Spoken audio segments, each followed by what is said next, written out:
Exam কি সামনে? পড়তে বসলে কিছুই মাথায় থাকছে না, মনে হচ্ছে সবই ভুলে যাচ্ছ। নো প্রবলেম, তুমি একা নও। স্ট্যানফোর্ড ইউনিভার্সিটির গবেষণায় বলেছে 80% স্টুডেন্ট পরীক্ষার আগে অ্যাংজাইটি ফিল করে, বাট চিন্তার কিছু নেই। আজ আমি তোমাদের 3টি সাইকোলজিক্যাল প্রুফ টেকনিক বলবো, যা তোমার এক্সামের ভয়কে অনেক গুণ কমাবে এবং কনফিডেন্স বাড়াবে।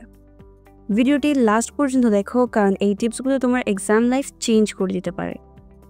So without wasting time, let's get to the video. Number 1. Deep breathing plus positive mindset. ভয় লাগলে 4, 7, 8 ব্রিদিং টেকনিক ইউজ করো। 4 সেকেন্ড শ্বাস নাও, 7 সেকেন্ড ধরে রাখো, 8 সেকেন্ড ছেড়ে দাও। এটা তোমার ব্রেইনকে রিল্যাক্স করবে এবং অক্সিজেন ফ্লো বাড়াবে।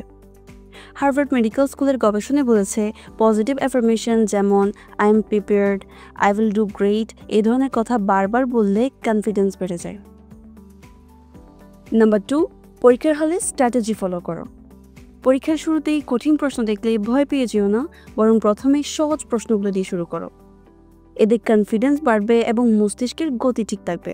The journal of experimental psychology এর গবেষণায় বলেছে যারা সহজ প্রশ্ন দিয়ে শুরু করে তারা গড়ে 20% ভালো পারফর্ম করে। নাম্বার 3. অন্যদের সাথে তুলনা করো না। তুমি কি পড়ছো এটাই ইম্পর্টেন্ট। পরীক্ষার আগে অন্যদের পড়াশোনার অবস্থা থেকে যদি স্ট্রেস ফিল করো, তাহলে মনোযোগ নষ্ট হবে। নিউ ইয়র্ক ইউনিভার্সিটির গবেষণায় বলেছে যারা অন্যদের সাথে কম্পেয়ার করে তারা বেশি স্ট্রেস থাকে এবং পরীক্ষায় খারাপ করে। সো এই 3টি স্মার্ট টেকনিক ফলো করো, দেখবে পরীক্ষার বই অনেক গুণ কমে যাবে। ভিডিওটি যদি ভালো লেগে থাকে তবে কমেন্ট সেকশন জানাতে অবশ্যই ভুলবে না। Till then take care and stay connected with us. And best of luck for your exam.